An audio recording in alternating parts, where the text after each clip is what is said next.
Hello, I'm Ryan, and welcome to my channel, The True Connoisseur, where I discuss fragrance as personal experience, as cultural object. And today we are checking in with the fragrances I've worn the most this year. This was a surprising list to me when I looked at it, but it made sense in retrospect. It's heavily weighted towards things I've added to my collection over the past year, and being that I do tend to blind buy or at least buy bottles of things on a limited experience, I think that speaks to the extent to which I tend to buy things and then get to know them after the fact. So a lot of my wares in terms of repeat wares tends to be focused on getting to know newer things as opposed to the old favorites that I have acquired. So let's just start. We'll start talking about the least worn and go all the way to the most worn. These two were tied for wears, so it doesn't really matter which I start with here. But I've talked about Cartier this year a little bit. There was a celebration Cartier over at Base Notes, and I really spent some time investing in the House of Cartier this year. This won't be the only Cartier scent that shows up on this list. But of their Oud collection, this ended up being the one I wore the most, which is interesting because it's not necessarily my favorite, but it is one that I found to be a very easy wear in the summer months, and that is Oud and Menthe. The mint note in this is so beautifully done. This is really a sibling to the fragrance Oud Radio, which is more about ginger and Sichuan pepper. This uses mint in the way that other fragrance, Oud Radio, uses ginger. And the mint in this is so delectably well done. Both fragrances are an example of perfume minimalism done exceptionally well. Mathilde Laurent is so talented at doing this sort of artful composition. It's so reduced down to the barest of elements, but it is so perfectly balanced. Beautiful fragrance. I have nothing I can say about it that's in any way negative. Next, we have Manos, Gerakinis, Immortelle. Now, I was told when I picked this bottle up at the shop that this is the best seller from the line, and it's easy to see why.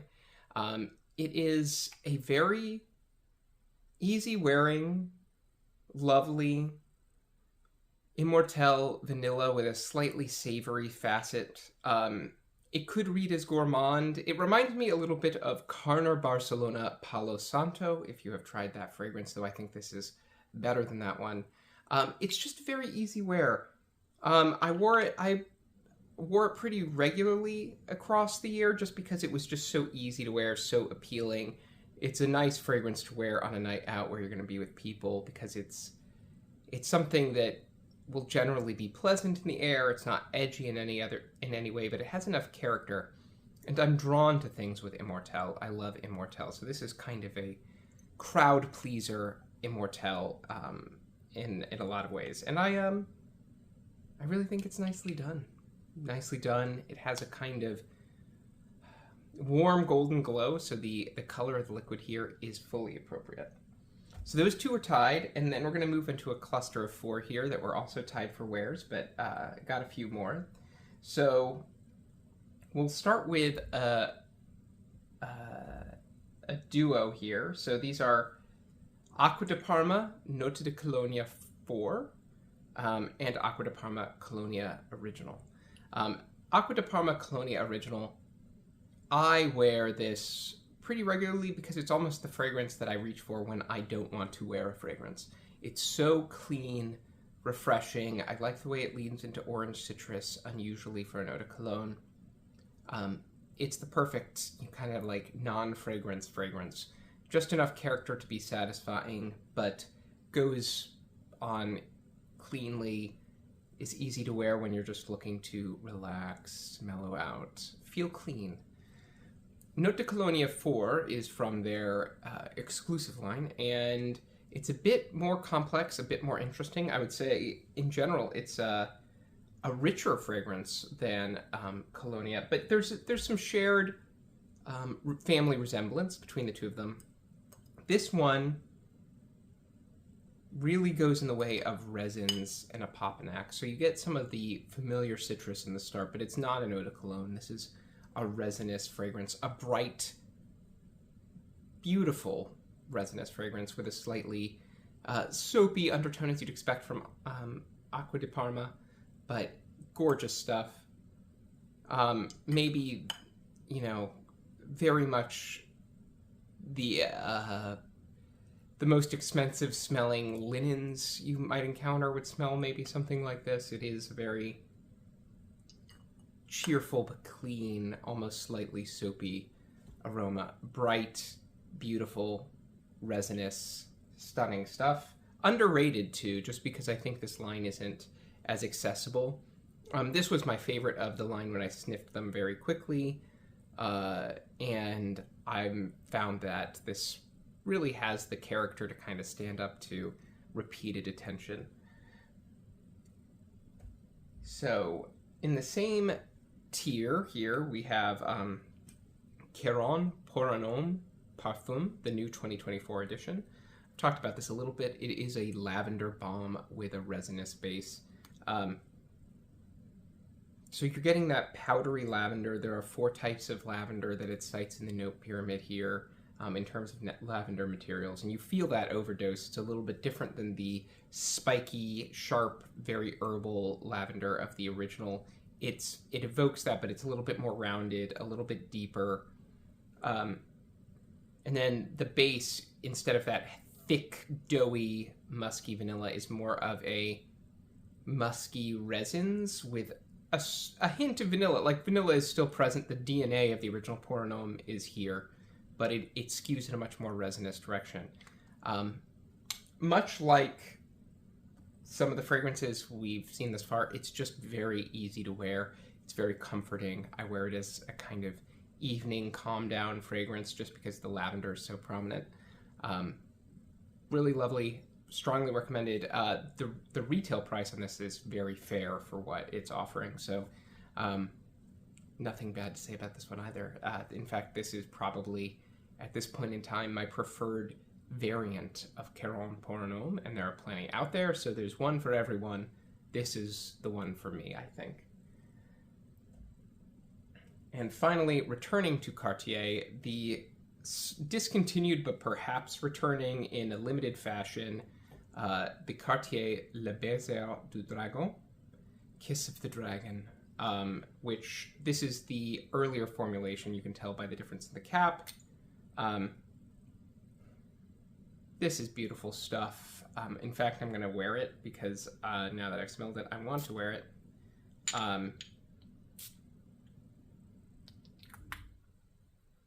Bitter, bracing, sharp patchouli with bitter almond and boozy amaretto, and then the patchouli eventually becomes a little bit more chocolatey, but there's just this smoky tone.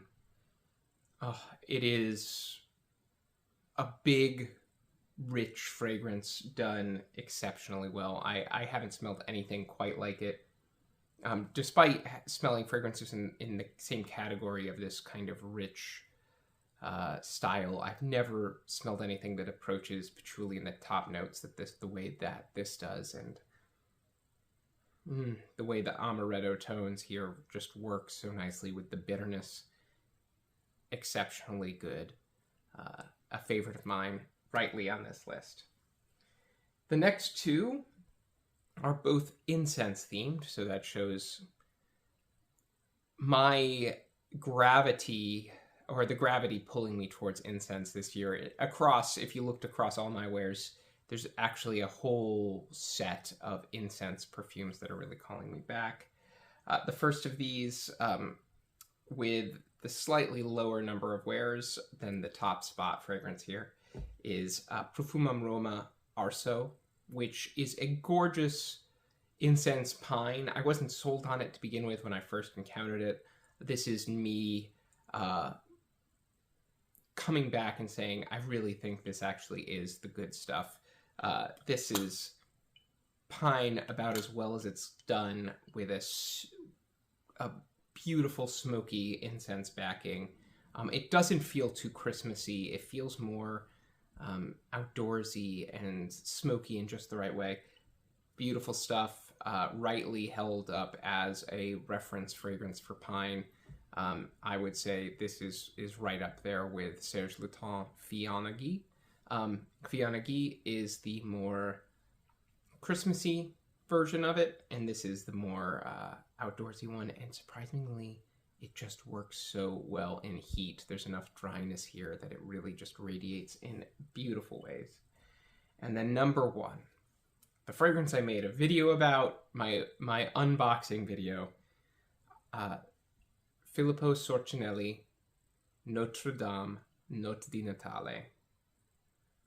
I love this combination of orange blossom and cedar and smoky incense. It's very me. It's very easy for me to wear this fragrance. I'm so glad I went out and picked it up after smelling it, because I've really bonded with it, and it just goes to show that sometimes I do know myself very well, and this fragrance has become a fast friend of mine. So my most worn of the year thus far, Notre Notte di Natale, and I'm sure it's going to get plenty of wears in the months ahead as the weather starts to turn and we enter autumn. So let me know what you've been wearing the most this year. I'm very curious. We all have our different tastes. This is actually a pretty good representation of the stuff that I wear more frequently, despite gravitating towards other styles. If I had expanded this out to, say, a top 20, you would get a much bigger sense of my style, since I tend to wear things pretty scattershot. I love variety. I love variety in my collection, even though I gravitate towards certain themes, and I love to wear the different things, you know, all the time. So in a given month, I'm not spending a lot of focused time with a single fragrance. So, but generally speaking, I think this captures where my tastes have been at over the past year. So thank you for watching, and I'll catch you in the next one.